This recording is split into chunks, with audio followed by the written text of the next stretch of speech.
Hello students, इस session में हम एक बहुत ही इजी क्वेश्चन डिस्कस करेंगे बट ये बहुत ही कॉमनली आस्क्ड है। वो ये है, किसी रोप को हमने दोनों एंड से पुलिंग फोर्स लगाया, यानी दोनों एंड से रोप को हम पुल कर रहे हैं। किसी भी इंटरनल पॉइंट पर या मिड पॉइंट पर हमें टेंशन पूछा जाता है। देखो बच्चों, सिचुएशन कुछ इस तरीके से है जैसे मैंने शो किया है। एक हॉरिजॉन्टल सरफेस के ऊपर एक रोप यानी यूनिफॉर्म रोप हमने प्लेस कर दिया है। अब इसके दोनों एंड्स पर हमने ये जो पुलिंग फोर्सेस है हमने अप्लाई किया। ये फोर्स F है, दोनों तरफ से हम इसको फोर्स F से पुल कर रहे हैं। ऑलराइट, नाउ हम देख सकते हैं कि ओवरऑल अगर इस रोप की बात हम सोचें तो ओवरऑल एज ए सिस्टम पूरे रोप के बारे में आप सोचिए।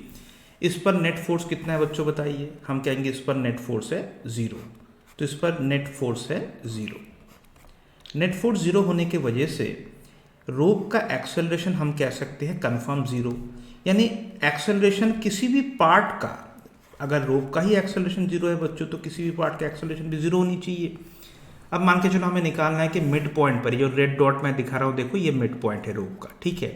अब यहाँ पे हमें टेंशन बताना है।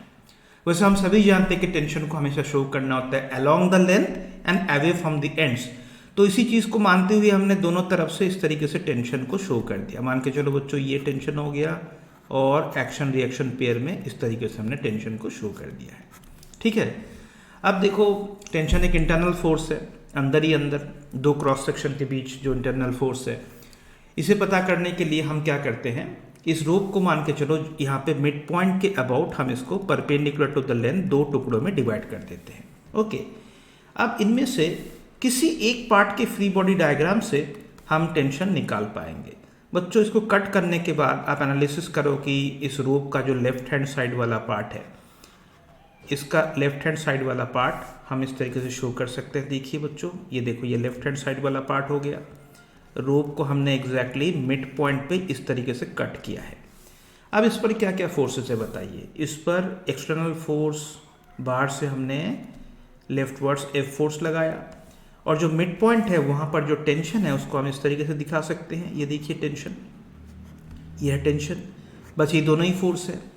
क्योंकि हमने ये प्रूव कर दिया कि रोप का एक्सेलरेशन 0 है, यानी किसी भी पार्ट का एक्सेलरेशन 0 है, यानी इस लेफ्ट हैंड साइड वाले पार्ट का भी एक्सेलरेशन 0 ही होगा, तो ये पार्ट इक्विलिब्रियम में होगा। इसका मतलब है बच्चों, हम कह सकते हैं जो राइटवर्ड टेंशन है वो F के बराबर होनी चाहिए।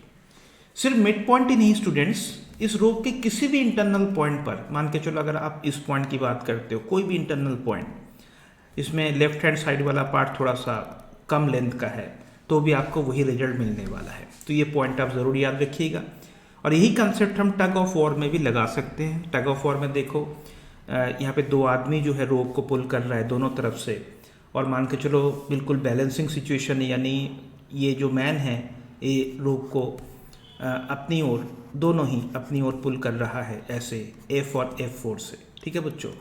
और इस रोप के अंदर किसी भी पॉइंट पर, सपोज करो मिड पॉइंट पर या किसी भी पॉइंट पर अगर आपको टेंशन पूछा जाए तो आप सेम कंसेप्ट अप्लाई करेंगे। तो आपको यहाँ पे टेंशन, वैसे तो स्टूडेंट्स फील ही आता है कि दोनों तरफ से हम F और F फोर्स लगा रहे हैं तो अंदर ही अंदर टेंशन कहीं 2F ना हो जाए, लेकिन ऐसा नहीं होता। याद रखिएगा, टेंशन जो है वो F के बराबर होनी चाहिए। तो ये बहुत ही इजी क्वेश्चन है बट कॉमनली आस्क्ड है, तो इसे आप जरूर याद रखिएगा।